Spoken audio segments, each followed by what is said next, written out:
My book is The Reign of the Kingfisher. It's about a superhero who was operating in Chicago in the 80s, presumed dead in the present day, but there's questions surrounding that. Every morning, Lucinda Tillman runs, sometimes with the wind, sometimes against it. She runs along Lake Michigan with the other runners who acclimate to the powdery grayscale of pre-dawn, with specially designed clothes meant to capture and reflect the stare of oncoming headlights. They run with their keys and wallets in their socks or fanny packs that bounce with each forward stride. They run as individuals without any sort of predictable formation, and speak only in a vernacular of grunts and nods and half waves, and at various paces they begin to spread out across the western shore of the lake, squinting as the sun rises over their shoulders, breathing in through their noses and out through their mouths. Her running shoes are old and worn, and they emit a soft sigh with each time they hit the ground. The other runners along the lake shine iridescent in their neon windbreakers and chartreuse sneakers, buzzing points of electricity against stony, cloud-beaten Lake Michigan. But Tillman wears black sweats, black shoes, and she runs fast, faster than most. And sometimes she runs like this for 30 minutes, an hour, or several hours, a near sprint. She runs until she feels like her lungs might collapse, her heart might give out, the world might dissolve and fall away, and then she stops, sits down cross-legged wherever she is, waits for her breath, and runs back even faster in the direction she came from. Tillman stood at her apartment door, fishing the apartment key from her ankle socks. Behind the door, she heard Al Green crooning on the record player, and this meant her father was awake. Sure enough, she found him sitting like a museum statue in the recliner by the window. He was wearing the same pajamas she had bought him for Christmas 4 years ago, even though she had bought him a new pair every year since. They were stacked in the closet like a drunken pyramid. The record player lazily spun at her father's side. His eyes were closed, and he opened only one of them when she walked in the door. "Where were you?" he asked. "I went for a run," she answered, just as she did every morning. "Where?" "The lake." "Why?" "Exercise." "I know this," he said. "I am not stupid." "It's going to be hot today, Dad. Hot and humid. I could feel it."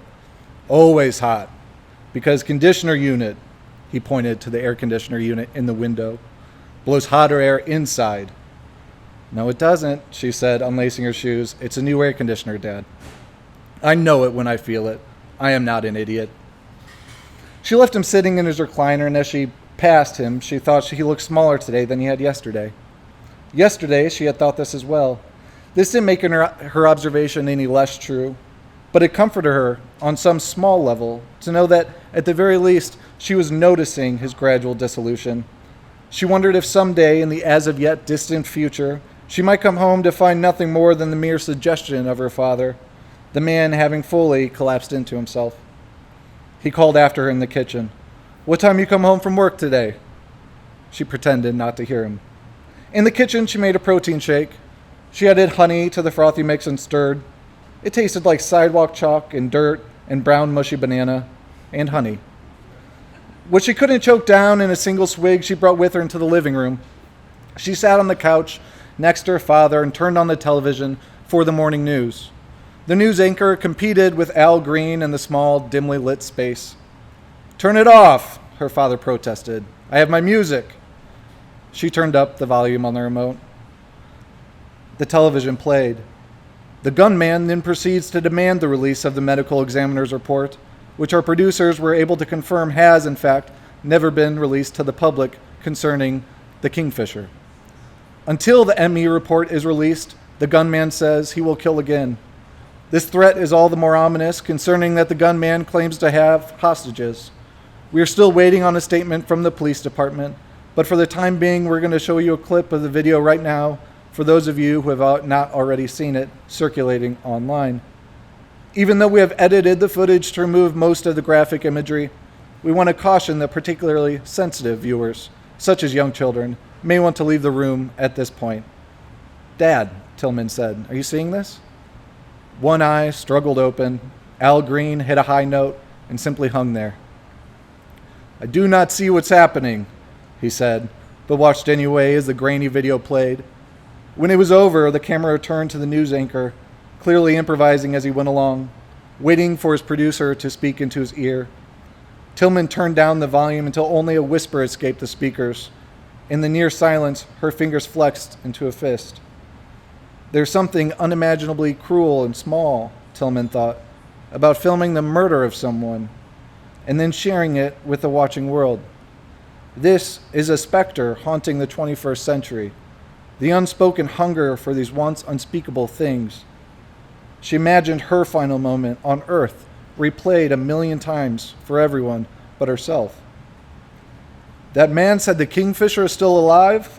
her father asked with a temerity she wasn't used to hearing from him. "That's what you take away from that?" she asked sharply, and immediately wished she hadn't. Her father closed his eyes, knitted his hands together, and rested them atop his stomach. He made a low sound in his throat, a grated rumble. "Dad?" she asked. He smiled, breathing loudly. "It would be nice," he said finally, without opening his eyes. "What?" "It would be nice if the kingfisher is alive today, but he is not. He is dead. You want to know how I know? I know because he would not leave us like he did if he was alive. That man on the television, he's crazy. He is a crazy person with stupid ideas." "You missed the point," Tillman said. "That man killed someone. He put the video on the internet. He has other hostages, and he's going to kill them, and then he's going to show the whole world again." Her father shrugged, a gesture that seemed to require great effort. "People die each day, Lucy. It's very little new. So maybe we see it sometimes, maybe we don't. It does not mean anything if I see it on my television or I do not." She shook her head, readying her possible rebuttals, but she reminded herself of the most useful advice her mother had ever gifted her. Your father likes arguing more than anyone likes making a point. Tillman collapsed on the couch next to her father's chair. Her head felt heavy. She dug her palms into her eyes, trying to erase the face of a hostage the moment before the gun fired. He had been staring into the camera, into the millions of waiting eyes, his lips quivering, eyes wild, like nothing you've ever seen, unless, of course, you've seen it. In which case you instantly recall every other time you've been so unfortunate as to witness that indelible moment of primal terror, a life on the brink of ending. That moment when a life is staring back at you, begging without words. She looked up. "I think," her father said. He waved a finger about to mark his point, eyes still closed. "I think that if you remembered the kingfisher, you would also think it nice for the kingfisher to be alive today. But you do not remember. You were very little. Maybe that is truth. If the kingfisher could be alive, you would know. He would clean up the dirty streets. It would make your job much more easy. When do you work today?" "We've talked about this," she said, just as she did every morning. "I'm not going into work today." "But they need you," he said, his voice falling back into the fog of his crippling mind. With a shaking finger, he tapped his temple and let it rest there. "My smart daughter, my strong daughter, they need you." "I'm not going into work today," she said again, but this time louder, not for her father to hear, but for herself. Lucinda Tillman was in middle school when the first kingfisher story broke. She attended St. Mary's Academy, a private school for girls nestled due south of Logan Square. The other girls she hung around were mostly other first-generation immigrants from Puerto Rico or Dominican Republic, which meant that Tillman, whose parents were Haitian, was free to observe, but not much else. The other girls brought to school newspapers they purchased with money their parents gave them for lunch. They sat outside before the class bell rang, turning through the pages. Their interest in the kingfisher, so far as Tillman could tell, derived not from the city's collective fascination with this man, but from the romantic ideal of a true-to-life superhero who, so far as anyone knew, lacked a quintessential love interest. There was an opening, and they were looking to fill it. "What do you think he looks like?" asked one of the girls. "Dark," replied another, "and handsome." "Very handsome." "And tall." "Very tall." "And strong." "Very strong." The nuns at school discouraged the girls from reading about the kingfisher. To them, the mythic kingfisher existed on a diametrically opposed plane to the other names they prayed to. They confiscated the newspapers. and tore them up in long, exaggerated motions, faces twisted into disgust. They burned them in trash cans with sulfur matches that stunk up the room. Sister Frances made each confiscation a sort of ritual, turning slowly from the orange flames in the trash can to deliver a spontaneous and improvised catechism.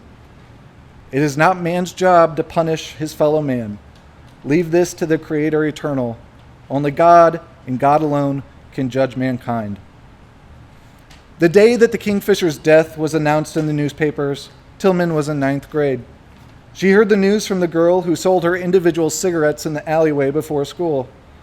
Sister Frances gave the announcement on the PA system, and amid the static and the steel frequency, Tillman was surprised to hear the sadness that permeated Sister Frances's uncharacteristically quiet voice as she reminded the students that only God and God alone could judge mankind. She said a prayer lost in the static of the intercom.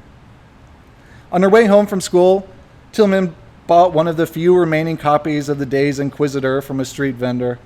The front page was the article. It was titled, "The Kingfisher Dies." When her parents arrived home from work, they listened solemnly as she translated the article into Creole. Although they both spoke proficient English, they preferred the familiarity of their first language. It was a small comfort, which might have been more necessary now than ever. A captain of a shipping barge passing through the Chicago River had spotted a body under a bridge and called it in. Cops pulled the body from the water. It had been burnt horribly, shot and stabbed and carved, mutilated. After what the article called, quote, extensive testing, police officials and the county coroner determined that it was indeed the enigmatic Kingfisher. No suspects, no further evidence, no justice, just several hundred words, brittle against paper. Her mother cried. Her father delivered some Creole variation of no good goes unpunished. But she herself watched the two of them, stone-faced and unimpressed, smelling vaguely of the menthol cigarette she had smoked on her way home. Her father turned on the television. Happy Days. They watched through the night, and Tillman pretended to laugh when the audience laughed. The following morning, her mother decided to send a letter to the journalist who had written of the death.